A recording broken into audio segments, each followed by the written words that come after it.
ವೀಕ್ಷಕರೇ ನಮಸ್ಕಾರ. ಇವತ್ತಿನ ಕೃಷಿ ವಾರ್ತೆಗೆ ಸ್ವಾಗತ. ನಾನು ಗಣೇಶ್ ಭಟ್. ಮೊದಲಿಗೆ ಮುಖ್ಯಾಂಶಗಳು. ರೈತರಿಗೆ ನೀಡಿದ ಪರಿಹಾರ ಹಣಕ್ಕೆ ತೆರಿಗೆ ವಿಧಿಸುವಂತಿಲ್ಲ, ಹೈಕೋರ್ಟ್ ಆದೇಶ. ಮುಂಗಾರಿನ ಬಿತ್ತನೆಗೂ ಮೊದಲೇ ಬಿತ್ತನೆ ಬೀಜಗಳ ಡಿಜಿಟಲೀಕರಣ ಸಾಧ್ಯ ಎನ್ನುತ್ತಿವೆ ವರದಿಗಳು. ಭಾರತ ಗೋಡಂಬಿ ಉತ್ಪಾದನೆಯನ್ನು ಹೆಚ್ಚಿಸಬೇಕಿದೆ ಎಂದ ತಜ್ಞರು.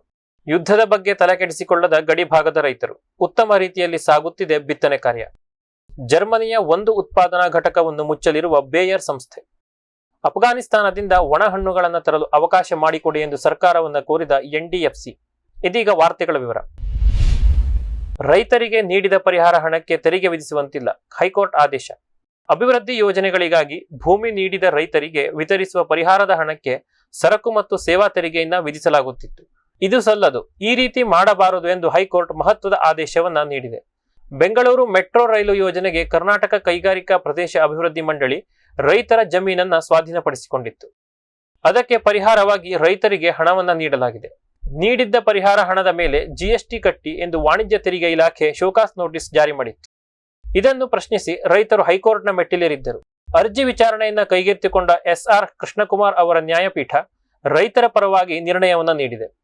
ರೈತರಿಗೆ ಇಷ್ಟವಿಲ್ಲದಿದ್ದರೂ ಸರ್ಕಾರ ಅವರ ಭೂಮಿಯನ್ನು ಸ್ವಾಧೀನ ಮಾಡಿಕೊಂಡಿದೆ. ಅದಕ್ಕೆ ನೀಡಿದ ಪರಿಹಾರ ಹಣಕ್ಕೂ ಕತ್ತರಿ ಹಾಕುವುದು ಸರಿಯಲ್ಲ ಎಂದು ಅಭಿಪ್ರಾಯಪಟ್ಟಿದೆ. ಮುಂಗಾರಿನ ಬಿತ್ತನೆಗೂ ಮೊದಲೇ ಬಿತ್ತನೆ ಬೀಜಗಳ ಡಿಜಿಟಲೀಕರಣ ಸಾಧ್ಯ ಎನ್ನುತ್ತಿವೆ ವರದಿಗಳು. ಬಿತ್ತನೆ ಬೀಜದ ವಿತರಣಾ ಮೌಲ್ಯ ಸರಪಳಿಯನ್ನು ಡಿಜಿಟಲೀಕರಣಗೊಳಿಸುವ ನಿಟ್ಟಿನಲ್ಲಿ ಕೇಂದ್ರ ಸರ್ಕಾರ ಕಾರ್ಯನಿರ್ವಹಿಸುತ್ತಿದೆ. ಅದಕ್ಕಾಗಿ ಕೃಷಿ ಮತ್ತು ರೈತ ಕಲ್ಯಾಣ ಸಚಿವಾಲಯ ಸಾಥಿ ಎಂಬ ವೆಬ್ಸೈಟ್ ಅನ್ನು ಅಭಿವೃದ್ಧಿ ಮಾಡಿದೆ. ಪ್ರತಿ ರಾಜ್ಯದ ಬೀಜ ಪ್ರಮಾಣೀಕರಣ ಸಂಸ್ಥೆಯವರ ಜೊತೆಗೂಡಿ ಪ್ರತಿಯೊಂದು ಬಿತ್ತನೆ ಬೀಜಗಳ ಮಾಹಿತಿ ಒಂದೆಡೆ ಸೇರಿಸುವ ಕೆಲಸ 2024ರಲ್ಲಿ ಆರಂಭವಾಗಿತ್ತು. ಮಹಾರಾಷ್ಟ್ರ ರಾಜ್ಯ ಈಗಾಗಲೇ ಎಲ್ಲಾ ಬಿತ್ತನೆ ಬೀಜಗಳ ಮಾಹಿತಿಯನ್ನು ಸಾಥಿ ಒಳಗೆ ಸೇರಿಸಿದೆ. ಇದರಿಂದ ರೈತರು ಬೀಜದ ಪ್ಯಾಕೆಟ್ಗಳ ಮೇಲಿರುವ QR ಕೋಡ್ ಸ್ಕ್ಯಾನ್ ಮಾಡಿದರೆ ಬೀಜದ ಬಗ್ಗೆ ಎಲ್ಲಾ ಮಾಹಿತಿ ಸಿಗುತ್ತದೆ. ಇದರಿಂದ ಬೀಜ ಮತ್ತು ಅದರ ತಯಾರಿಕರು, ಶುದ್ಧತೆಯ ಪ್ರಮಾಣ ಸೇರಿದಂತೆ ಹಲವಾರು ಮಾಹಿತಿಗಳು ರೈತರಿಗೆ ಸಿಗಲಿವೆ.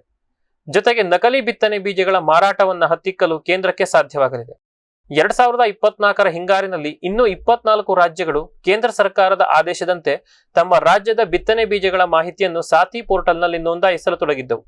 ಈ ಎಲ್ಲಾ ಕಾರಣದಿಂದ ಮುಂಗಾರಿನ ಮೊದಲೇ ದೇಶದ ಬಹುತೇಕ ರಾಜ್ಯಗಳಲ್ಲಿ ಬಿತ್ತನೆ ಬೀಜಗಳ ಡಿಜಿಟಲೀಕರಣ ಆಗುತ್ತಿದೆ ಎಂದು ತಜ್ಞರು ಅಭಿಪ್ರಾಯಪಟ್ಟಿದ್ದಾರೆ. ರಾಷ್ಟ್ರಮಟ್ಟದ ಕೋಕೋ ಬೇಸಾಯ ಕಾರ್ಯಾಗಾರ ಆರಂಭ. ದೇಶದಾದ್ಯಂತ ಕೋಕೋ ಬೇಸಾಯವನ್ನು ಹೆಚ್ಚಿಸಲು ಕೇರಳ ಕೃಷಿ ವಿಶ್ವವಿದ್ಯಾಲಯದಲ್ಲಿ ರಾಷ್ಟ್ರಮಟ್ಟದ ಕೋಕೋ ಕಾರ್ಯಾಗಾರವನ್ನು ಆರಂಭಿಸಲಾಗಿದೆ. 3 ದಿನ ನಡೆಯುವ ಈ ಕಾರ್ಯಾಗಾರದಲ್ಲಿ ಕೋಕೋ ಬೇಸಾಯ, ಸಂಸ್ಕರಣೆ ಮತ್ತು ಮಾರುಕಟ್ಟೆಗೆ ಇರುವ ಅವಕಾಶಗಳ ಬಗ್ಗೆ ತಿಳಿಸಿಕೊಡಲಾಗುತ್ತಿದೆ. ಕೇರಳ, ಕರ್ನಾಟಕ ಮತ್ತು ಆಂಧ್ರ ಪ್ರದೇಶದಲ್ಲಿ ಈಗಾಗಲೇ ಕೋಕೋವನ್ನು ಬೆಳೆಯಲಾಗುತ್ತಿದೆ. ಇದನ್ನು ಈಶಾನ್ಯದ ರಾಜ್ಯಗಳಿಗೆ ಮತ್ತು ದಕ್ಷಿಣದ ಇತರೆ ರಾಜ್ಯಗಳಿಗೆ ಹಬ್ಬಿಸುವ ಗುರಿ ಈ ಕಾರ್ಯಾಗಾರದ್ದು. ನಿನ್ನೆಯಿಂದ ಆರಂಭವಾದ ಈ ಕಾರ್ಯಕ್ರಮದಲ್ಲಿ ನಾಗಾಲ್ಯಾಂಡ್, ಮೇಘಾಲಯ, ಕರ್ನಾಟಕ, ಆಂಧ್ರ ಪ್ರದೇಶ, ತಮಿಳುನಾಡು, ಕೇರಳ ಮತ್ತಿತರ ರಾಜ್ಯಗಳ ಕೃಷಿ ಅಧಿಕಾರಿಗಳು, ವಿಜ್ಞಾನಿಗಳು ಸೇರಿದಂತೆ ಹಲವರು ಭಾಗವಹಿಸಿದ್ದರು. ಭಾರತ ಗೋಡಂಬಿ ಉತ್ಪಾದನೆಯನ್ನು ಹೆಚ್ಚಿಸಬೇಕಿದೆ ಎಂದ ತಜ್ಞರು. ಕೆಲ ವರ್ಷಗಳ ಹಿಂದೆ ಭಾರತ ಗೋಡಂಬಿಯ ರಫ್ತಿನಲ್ಲಿ ಮೊದಲ ಸ್ಥಾನದಲ್ಲಿತ್ತು. ನಮ್ಮಲ್ಲಿ ಅಷ್ಟಾಗಿ ಉತ್ಪಾದನೆ ಇಲ್ಲದಿದ್ದರೂ ಆಫ್ರಿಕಾದಿಂದ ಸಿಪ್ಪೆ ಸುಲಿಯದ ಗೇರು ಬೀಜವನ್ನು ತರಿಸಿ ಸಂಸ್ಕರಿಸಿ ವಿದೇಶಗಳಿಗೆ ಮಾರಲಾಗುತ್ತಿತ್ತು. ಆದರೆ ಕೊರೋನಾದ ನಂತರ ಆಫ್ರಿಕಾದ ದೇಶಗಳಿಂದ ಗೋಡಂಬಿ ಬರುವುದು ಕಡಿಮೆ ಆಗತೊಡಗಿದೆ. ಇದರಿಂದ ಅತಿ ಹೆಚ್ಚು ಗೇರು ಬೀಜವನ್ನು ರಫ್ತು ಮಾಡುವ ದೇಶ ಎನ್ನುವ ಹೆಗ್ಗಳಿಕೆ ವಿಯೆಟ್ನಾಂನ ಪಾಲಾಗಿದೆ. ಭಾರತ ಈಗಲೂ ಕೂಡ ಅತಿ ಹೆಚ್ಚು ಗೋಡಂಬಿಯನ್ನು ಸಂಸ್ಕರಿಸುವ ದೇಶ. ನಮ್ಮಲ್ಲೇ ಗೋಡಂಬಿ ಬೆಳೆಸಿ ಸಂಸ್ಕರಿಸಿ ಮಾರಾಟ ಮಾಡುವ ಅವಕಾಶ ಇದೆ. ಆದ್ದರಿಂದ ರೈತರು ನೀರಿಲ್ಲದ, ಹೆಚ್ಚಾಗಿ ಫಲವತ್ತಿಲ್ಲದ ಮಣ್ಣಿನಲ್ಲಿ ಗೋಡಂಬಿ ಬೇಸಾಯ ಮಾಡುವಂತೆ ಉತ್ತೇಜಿಸಬೇಕು ಎಂದು ಕೃಷಿ ತಜ್ಞರು ಸರ್ಕಾರವನ್ನ ಕೋರಿಕೊಂಡಿದ್ದಾರೆ. ಇದೀಗ ಒಂದು ವಾಣಿಜ್ಯ ವಿರಾಮ.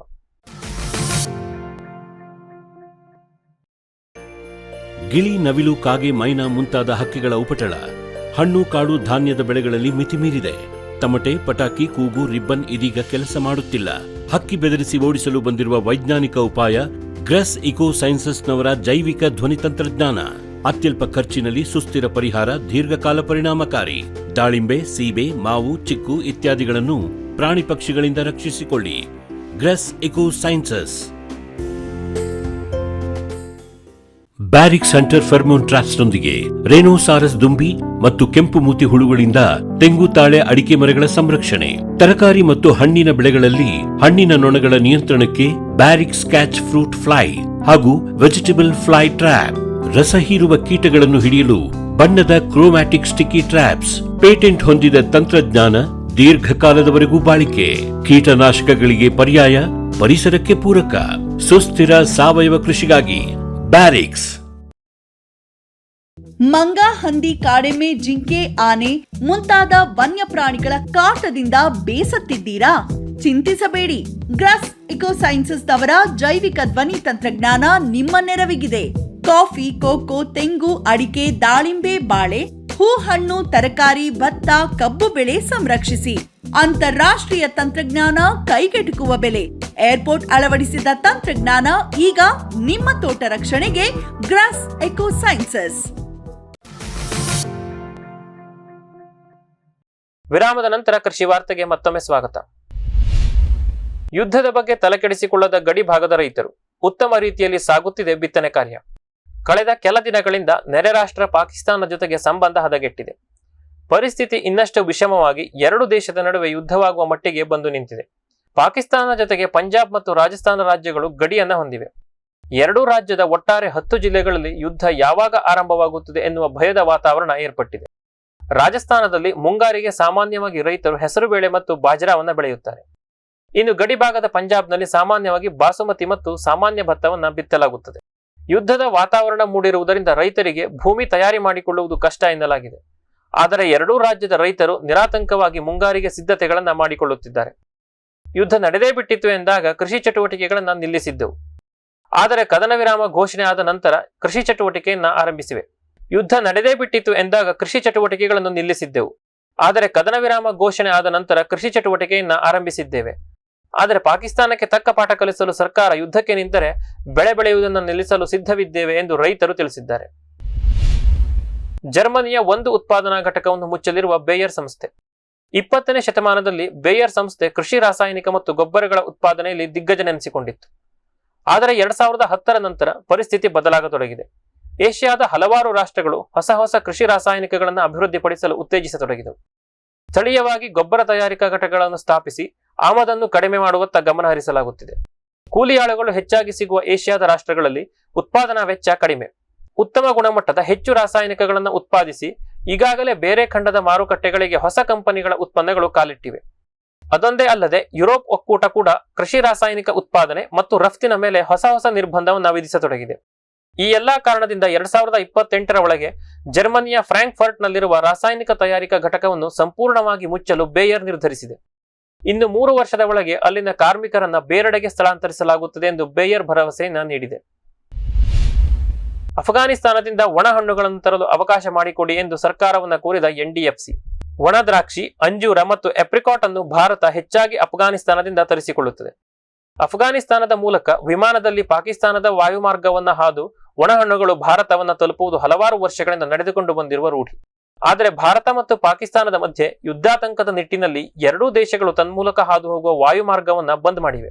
ಇದರಿಂದ ಯಾವುದೇ ವಿಮಾನಗಳು ಪಾಕಿಸ್ತಾನದ ಮೂಲಕ ಭಾರತಕ್ಕೆ ಬರುವ ಹಾಗಿಲ್ಲ. ಹಾಗೆಯೇ ಪಾಕಿಸ್ತಾನಕ್ಕೆ ಹೋಗುವ ಅಥವಾ ಅಲ್ಲಿಂದ ಬರುವ ವಿಮಾನ ಭಾರತವನ್ನ ಪ್ರವೇಶಿಸುವುದನ್ನು ನಿರ್ಬಂಧಿಸಲಾಗಿದೆ. ಇದರಿಂದ ಅಫ್ಘಾನಿಸ್ತಾನದಿಂದ ಒಣಹಣ್ಣುಗಳು ಆಮದು ಮಾಡಿಕೊಳ್ಳುವುದು ಕಷ್ಟವಾಗತೊಡಗಿದೆ. ಈ ಕೂಡಲೇ ಸರ್ಕಾರ ಪರ್ಯಾಯ ಮಾರ್ಗವನ್ನ ಹುಡುಕಿ ಆ ದೇಶಗಳ ರಾಯಭಾರಿಗಳ ಜೊತೆಗೆ ಮಾತನಾಡಿ ಭಾರತದ ವಿಮಾನ ಆ ದೇಶಗಳ ಮೇಲೆ ಹಾದು ಹೋಗಲು ಅನುವು ಮಾಡಿಕೊಡಬೇಕು ಎಂದು ಒಣಹಣ್ಣುಗಳ ಆಮದು ರಫ್ತಿನ ಜವಾಬ್ದಾರಿ ಹೊತ್ತಿರುವ nuts and dry fruits council of India ಸರ್ಕಾರವನ್ನ ಕೋರಿಕೊಂಡಿದೆ. ಇವಿಷ್ಟು ಇವತ್ತಿನ ಕೃಷಿ ವಾರ್ತೆ. ಕೃಷಿಯ ನಿರಂತರ ಕಾರ್ಯಕ್ರಮಗಳಿಗಾಗಿ ವೀಕ್ಷಿಸಿ ಫಾರ್ಮ್ ಟಿವಿ. ನಮಸ್ಕಾರ.